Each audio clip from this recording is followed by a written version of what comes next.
Hey everybody, Dr. Dane, and I'm sitting here with my star pupil, Miki. Did I say your last name right? DeBase. Yeah. So I'm pretty good. Is that French? No, it's really Italian. It Italian. probably was DiBiase. Ah, got it. Probably was. Sounds French. Anyway, I digress. So, Miki, you've been coming here for how long? Since March. Since March, okay.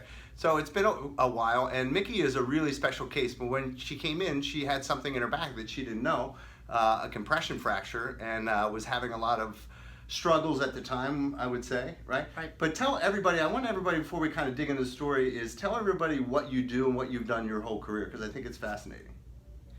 Now I'm a tennis teacher. But what did you do in earlier life?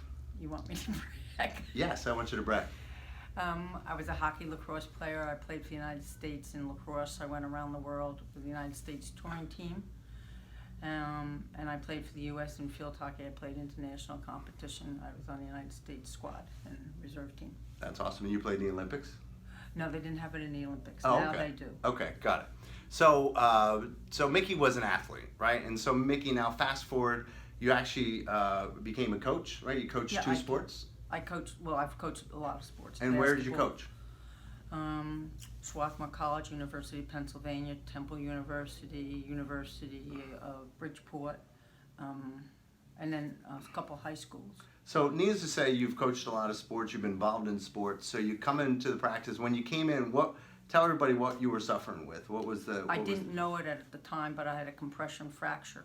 And I came in here, and I guess after you evaluated me, I went to the doctors, and he said I had a compression fracture. Right. And But so, you had been to other doctors too, right? Right. I've had troubles walking, and I can't walk. I still have trouble walking any distance at all. I have trouble, standing for a long period of time. So as a tennis coach, that's a problem. Yes. Right, because you have to be able to move your body to coach tennis. To feed balls all the time, and wanted to stand up. Okay, so now fast forward, it's been, let's say, 7 or 8 months since you've been coming in. We've been working on you, we've been adjusting you, which would be kind of counterproductive to a lot of people, because you think, well, if you have a compression fracture, we can't really adjust you, right? But we've been doing a lot of adjustments, a lot of mobility work. So tell everybody now how you're doing. I'm doing much, much better. I can play longer in between points. I can actually walk to the mailbox much better. If it's flat, I can walk longer. If it's uphill, I still have problems. I'm much more flexible than I was before. Yeah, and I remember personally when you came in, my heart went out to you, because it just felt like you were struggling in life. It felt to me like your quality of life was just in the toilet.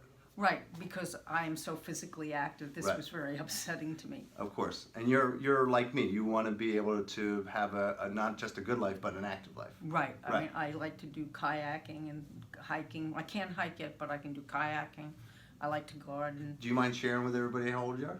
Yeah, I'm 73. Yeah, so it just goes to show you could still have an active life at 73. So last question is, what would you say to people out there, because Miki, there's a lot of people that may be watching this video that are struggling with their own mobility, their own pain syndromes. Don't give up.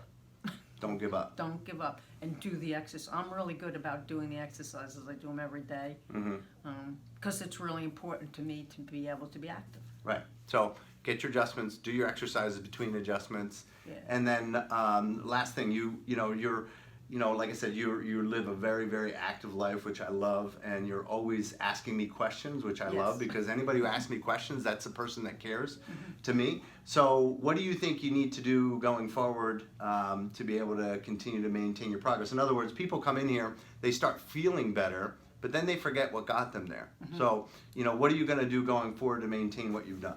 I'm going to continue doing what I'm doing. As a matter of fact, I'm going to probably do it more. You'll probably have to tell me not to do it so much, because I still want to be able to compete. Right. So bottom line, guys, this is not about pain. This is about function. And function, if you want better function, it's something that you have to work on every single day.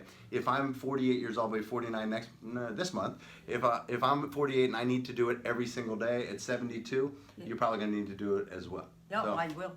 I appreciate your time, and hope everybody learned something from this testimonial.